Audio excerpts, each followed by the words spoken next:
Gigantes Podcast, baloncesto hablado. Bienvenidos y bienvenidas a Gigantes Daily, tu informativo diario donde solo se habla de baloncesto, aquí en Gigantes del Básquet. Hoy es miércoles 25 de septiembre, el tema de hoy será la WNBA con Luis Vallejo, pero antes vamos con los titulares. Juventud y Gran Canaria se estrenan con victoria en la Eurocup. Casa de Monzaragoza consigue clasificarse para la Euroliga femenina en la despedida de Vega Jimeno. Surne Bilbao Basket regresa de Lituania con un +8 y el viernes podría certificar su clasificación para la FIBA Europe Cup. Se espera que Kawhi Leonard sea baja o esté limitado en el inicio de la temporada NBA. Y las New York Liberty ganaron a las Atlanta Dream y las Vegas Aces hicieron lo propio con la Seattle Storm. Ambos equipos pasan en ronda y se verán las caras en unas semis con sabor a final. Estas son las noticias y ahora viene el análisis. Mi nombre es Sergio Rabinal. Arrancamos.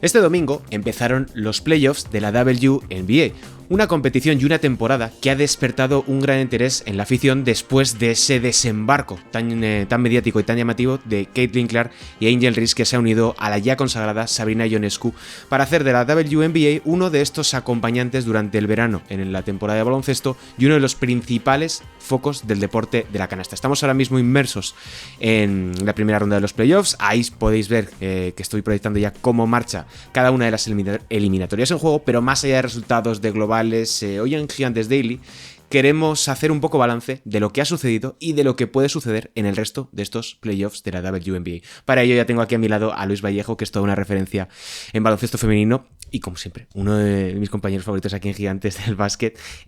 Luis, ¿cómo estás viendo estos primeros compases de los playoffs de la WNBA? Muy buenas, Sergio. Bueno, está siendo una temporada muy especial, ¿no? En todos los sentidos, porque se han disparado las audiencias, se están anunciando nuevas franquicias para el futuro, no se sabe cómo se va a organizar ese draft de expansión que habrá en unos meses y a lo tonto, sin darnos cuenta, nos hemos presentado en estos playoffs que en algún momento quizás hasta ha estado en segundo plano, ¿no? La temporada con todo lo que estaba sucediendo alrededor de la liga y lo que está creciendo.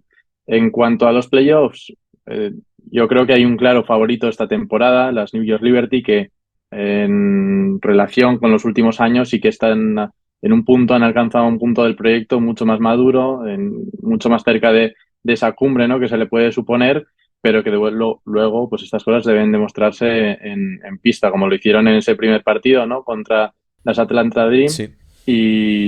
Y es un equipo que está hecho para ser campeón, porque ahora mismo seguramente veremos lo que pasa, pero en cuanto a rotación y a fondo de armario, posiblemente sea la plantilla que en mejores condiciones ha llegado a esta ronda final.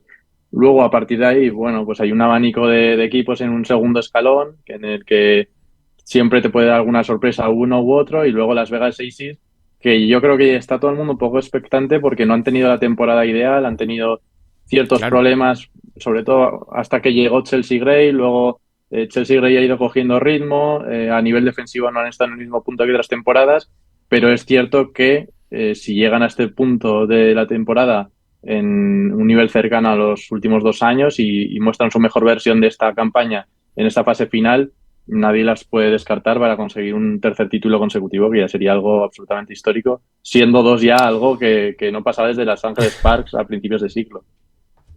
Claro, y luego hablaremos de las 6 porque me interesa sobre todo hablar de ese MVP de Aya Wilson, que es ahora mismo, bueno, todavía quedan por determinar si también se lleva el premio a la jugadora defensiva del año, que también sería ya añadir mucho más a su palmarés y a su vitrina de trofeos, pero bueno, por recogerlo un poco, esta temporada que hemos visto, lo decías al principio, una explosión a nivel mediático, una explosión de atención por parte del aficionado o aficionada que antes pues no prestaba toda la atención quizá en este lado del charco de lo que ocurría en la WNBA.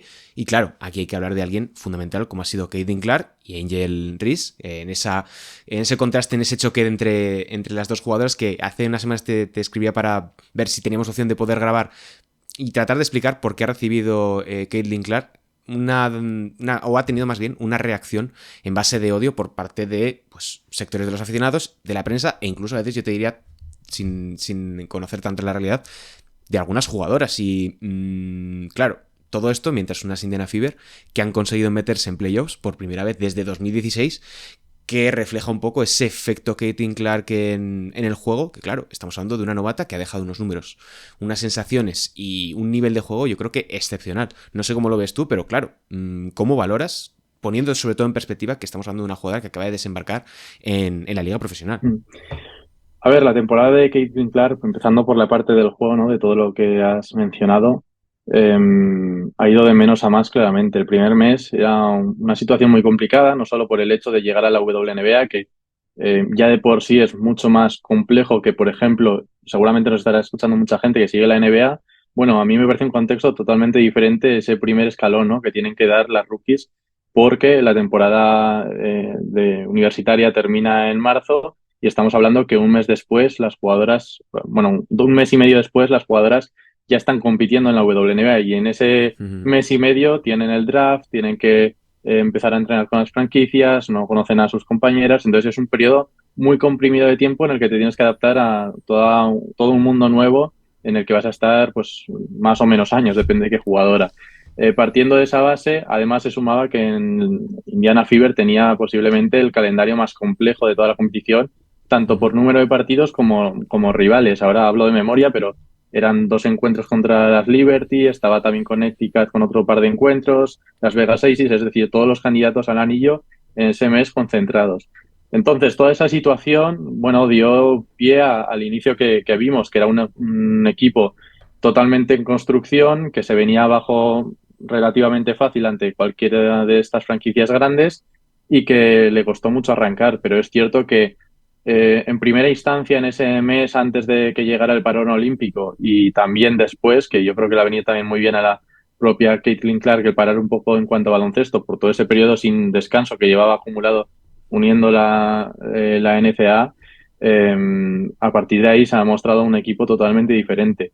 En ese inicio de playoffs no creo que se pueda comparar al inicio de temporada. Es cierto que las Connecticut Sun les Sí. pasaron por encima en ese debut, pero la sensación fue muy diferente. No sé qué pasará en el segundo encuentro, pero por ejemplo, una de las causas de que hubiera tanta distancia es que la cantidad de tiros liberados que fallaron las Indiana Fever fue bastante considerable, siendo que a principio de temporada, en esos encuentros contra los grandes equipos que perdieron, eh, los problemas estaban incluso antes de llegar a las situaciones de tiro, ¿no? En el control del balón, en el control del juego, porque era todo puro caos. Y yo creo que en este momento de la temporada lo han controlado y han conseguido el objetivo principal de esta campaña, que era meterse en playoffs, y a partir de ahí ya se verá. Pero es una franquicia que llevaba muchos años en el desierto, ¿no? Después de haber sido campeonas hace Sí. más de una década, llevaban ya unos cuantos años en las que las temporadas estaban siendo auténticos fracasos y sobre todo el tema del draft, que no lo estaban aprovechando.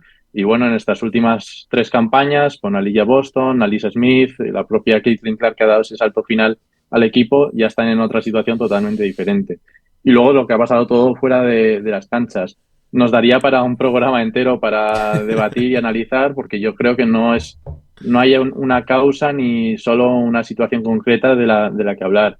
Creo que hay muchísimas situaciones e incluso de todos los protagonistas que han ido opinando, hay que conocer cada caso concreto porque, por ejemplo, yo entiendo perfectamente las opiniones que se daban antes de que llegara la WNBA de que iba a tener un periodo de adaptación y lo cierto es que lo tuvo. Lo que pasa es que duró Claro. un mes y medio y hemos visto una versión de una jugadora rookie que, bueno, no creo que sea la mejor rookie de la historia porque Candace Parker fue MVP en su primera campaña y ha habido alguna otra muy buena, pero en un top 3 top 5 yo creo que entra seguro. Entonces, Y en una posición extremadamente difícil como es la de como es base y la en una base. liga que es Exacto. tan pequeña, vamos a decir, en número de equipos, lo cual hace que el nivel, o al menos entiendo yo, sea mucho mayor que en una, como decías tú, el ejemplo de la NBA, que estamos hablando de 30 equipos, más de 200 jugadores, Uh-huh. por tanto el nivel, la calidad se reparte más. Aquí está hiper concentrado.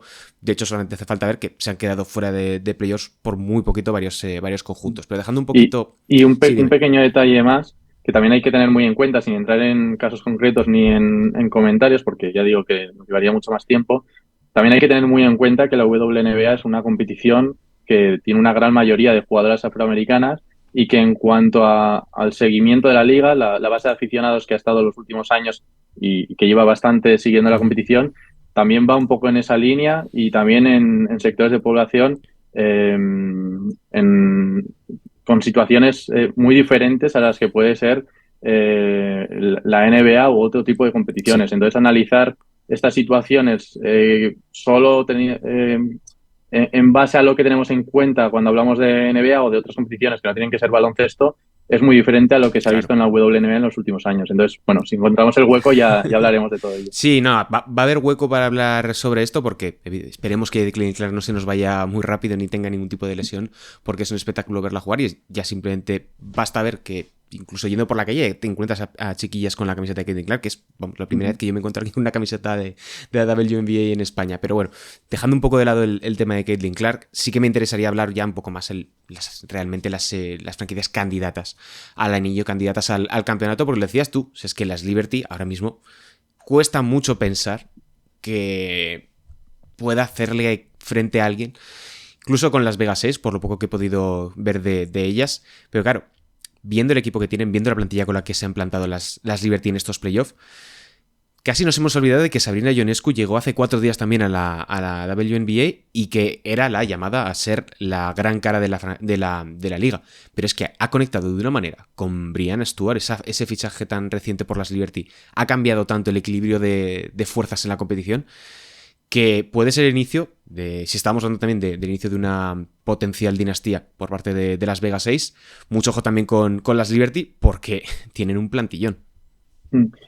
Sí, de hecho, la narrativa principal de la pasada temporada, hasta que llegara todo el tema de Caitlin Clark, Angel Reese y este tipo de jugadoras, era la creación de dos superpotencias, ¿no? Las Vegas Aces, que ya lo habían demostrado con estos dos anillos, y también las New York Liberty, que vienen haciendo las cosas muy bien en los despachos, porque no solo el reunir pues a Brianna Stewart, que al final es su ciudad, pero también, bueno, conseguir a Sabrina Ionescu en ese 2020, que además se pierde la primera temporada y luego ha ido poco a poco mejorando hasta que no ha sido un cambio muy grande en respecto a nivel estadístico entre temporadas, pero sí que es cierto que cuando la ves jugar ha ampliado su abanico mucho más y es una jugadora menos predecible que cuando llegó a la competición. Por ejemplo, con los tiros de media distancia, ¿no? Es algo que ha implementado en esta última temporada. Pero además, lo que mencionaba al principio del programa, yo creo que el gran salto de esta temporada ha sido en cuanto a vestuario, a fondo de armario, el poder fichar casi sin que se enterara nadie, ¿no? A León y Fiebig en un mega traspaso en el que los nombres propios el principal era el de Marina Mabrey, Nueva York dio, si no recuerdo mal, a Onyen Were, que bueno, tuvo una primera muy buena temporada, pero se había quedado en un segundo plano, y le caen los derechos de la alemana, que va esta primera temporada y ahí está en la lucha, estará yo creo seguro en el mejor quinteto rookie y veremos en la lucha por la mejor sexta jugadora de la competición. Y además de ella, bueno, pues Niara Sabali también, otra del mercado europeo, ¿no? La propia Kennedy Burke, que aunque sea estadounidense, donde mejor actuaciones ha tenido ha sido en Euroliga y donde se ha formado más en los últimos años y donde ha tenido un hueco fijo ha sido en Europa. Bueno, fichajes un poco que se salen de lo más mediático a nivel de Estados Unidos, pero que casaban muy bien con lo que estaban buscando y llegan a estos playoffs como principales candidatas entre unas Las Vegas, por ejemplo, que siguen teniendo la mejor jugadora de la competición, que ahora mismo es Ella Wilson, y a partir de ahí a ver a nivel colectivo en qué punto se pueden situar, porque todos sabemos lo que puede dar su núcleo fuerte, su núcleo duro, ¿no? El de Jackie Young, Kelsey Plum, la propia Wilson o Chelsea Gray, eh, pero sí que es cierto que a nivel colectivo, bueno, pues nombres secundarios son los que tienen que dar también un paso adelante para que pueda ser sostenible eso en unos playoffs. Claro, una de las cosas que quería hablar contigo es que, claro, dada la composición del cuadro, nos vamos a encontrar Mm. casi con total seguridad una final anticipada entre las Liberty y las 6 en semifinales de conferencia, bueno, semifinales, perdón, de la WNBA, donde a la mejor de 5 partidos ya accede a la final de la competición. Y claro, por el otro lado del cuadro queda un poco descompensado el nivel, al menos desde mi perspectiva, de lo que pueda pasar. Y centrando lo que decías, ahora tomándote un poco el guante del tema de las 6, claro, vienen de ser vigentes, son las vigentes campeonas de la competición, tienen a Chelsea Gray, tienen a Jackie Young, tienen a la mencionada AJ Wilson, que ha sido la MVP en esta última temporada. Y claro, el ascenso que ha experimentado el equipo desde la llegada de Becky Hammon al banquillo llama bastante la atención, sobre todo por la manera en la que han conseguido dominar, han conseguido implementar un estilo muy característico y me gustaría preguntarte, ¿dónde crees que está la clave del equipo dirigido por Becky Hammon para haber cambiado tan rápido, más allá de fichajes, más allá de haber reforzado ciertas posiciones, de haber conseguido llegar a este punto en el que pueden establecer una dinastía o, como ya planteabas antes, decir, una de las grandes superpotencias de la competición? A ver, Las Vegas realmente ya era un equipo muy potente en la competición, de la mano de Bill Laimbeer, una leyenda Sí. NBA, ¿no? Y que también lleva, bueno, ahora ya no, porque se ha retirado de los banquillos WNBA, pero que ha estado bastantes años en la competición y de hecho llegó a ganarla como entrenador. Eh, y lo que hizo Becky Hammon fue darle más ritmo incluso, y siendo un equipo que tenía ya bastante ritmo en su juego, y además el darle, yo creo, un punto más de libertad a las jugadoras en sus labores sobre la pista. Por ejemplo, el caso de E.J. Wilson, que cuando estaba con Laimbeer, ella prácticamente no tiraba desde el exterior y Becky Hammon le dio una libertad más amplia de movimientos para poder ampliar ese rango, ¿no? En el que afectaba su juego sobre la pista. Y también sucedió con Jackie Young, que conforme han ido pasando los años, pues también ha ido tirando mucho más desde la línea exterior, que se ha convertido en una zona fundamental para poder comprender a estas Las Vegas Aces, que siguen siendo un equipo de primer nivel, pero nada que ver con esa fase previa, ¿no? Que vivimos los años anteriores, en los que se quedaban ahí en un segundo peldaño y no conseguían escalar hasta el anillo. Entonces, yo creo que ha sido un poco esa mezcla, ¿no? De mayor libertad, mayor ritmo y después que también hay que tenerlo muy en cuenta que han coincidido en su prime 4 jugadoras totalmente diferenciales en la competición, como es la propia Wilson de la que hemos hablado, Chelsea Gray, que ha sido, si no la mejor, una de las 3 mejores bases de la liga ya durante los últimos mínimo un lustro, y 2 exteriores como Kelsey Plum y Jackie Young, que venían siendo número 1, pero que les había costado el encontrar su hueco en la competición, el adaptarse, y han conseguido casar esas 4 piezas que son de auténtico primer nivel, no solo ahora, sino por lo que decía, porque ya venían siendo números 1 y habían sido, en el caso de Chelsea Gray, campeona de la WNBA, pero el poder confeccionar ese núcleo duro ha sido la base sobre la que han podido construir todo lo demás. Y luego también un buen trabajo en oficinas en cuanto a añadir ciertos perfiles. Eh, Está la parte en la que no ha sido todo luces, ¿no? También ha habido alguna Sí, sombra y de la hecho parte sí, de Becky Hammon con la claro. gestión, vamos. Claro, está ahí el tema. De hecho, siguen muy pendientes todo el mundo WNBA de lo que pueda pasar con Derek Hamby, porque puso una reclamación tanto a la liga como a la franquicia por el trato que recibió tras su embarazo. Y además también está el otro tema de que la franquicia estaba ofreciendo contratos por debajo de la mesa con marcas cercanas a la franquicia para que firmaran sus contratos WNBA, que como bien sabemos, pues no, la cantidad no es alta a día de hoy, aunque posiblemente esto de aquí a 2 años pegue un cambio. No sé cómo de grande, pero un cambio va a pegar porque con el nuevo contrato televisivo y todo lo demás vamos a ver una nueva competición dentro de bien poco. Pero bueno, como decía, si nos centramos en los perfiles que buscaron, pues Alyssa Clark, una veterana que había ganado, que también te puede abrir el campo, que te puede jugar de 4, el perfil de Kia Stokes, que no están, tampoco necesitaban más armas ofensivas, entonces tener una especialista atrás también les venía muy bien. El tiempo que pasó Candace Parker, pero que luego por las lesiones no pudo. Entonces, han ido dando puntadas, ¿no? en el mercado que les han ido ayudando a poder confeccionar un equipo que ha funcionado a la perfección 2 temporadas y que esta ha tenido muchos altibajos. Entonces, está ante uno de los mayores retos en estos playoffs por eso mismo, porque hemos visto que no han terminado de estar en el mismo nivel que las 2 pasadas campañas. Veremos en qué quedan estos playoffs. Nos hemos quedado sin tiempo para poder hablar de las Minnesota Lynx y de las Connecticut Sun en profundidad, y ahora tendremos más tiempo, que los playoffs todavía les queda bastante por delante para que lleguen a la conclusión, y esas semifinales que darán mucho más margen que esta, que solamente es el mejor de 3 partidos, tienen mucho más espacio para que podamos hablar. Así que muchas gracias, Luis, por pasarte por aquí, que además en nada ya empieza la Supercopa de España de la Liga Femenina Endesa, la Liga Femenina Endesa empieza todo, bueno, la Euroliga también a lo largo de esta semana, así que oye, estaremos pendientes y como siempre, muchas gracias por Nada, pasarte. un placer, vamos hablando.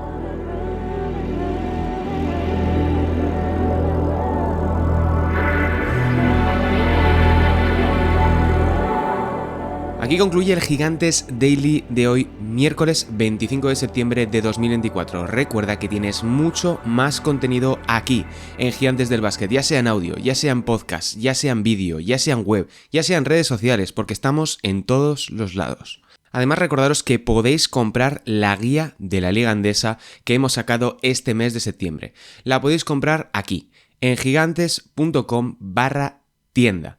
O en vuestros kioscos, donde además tenéis la opción de la suscripción digital que os podéis llevar a cualquier lado del mundo. Y así ayudáis a que nosotros podamos seguir creciendo e informando sobre este bonito deporte. No te olvides de darle like, suscribirte si no lo estás o seguirnos si estás escuchándonos en una plataforma de audio y dejarnos una valoración o un comentario que nos ayuda a llegar a más gente y que sigamos creciendo. Muchas gracias por estar al otro lado, un saludo y hasta mañana.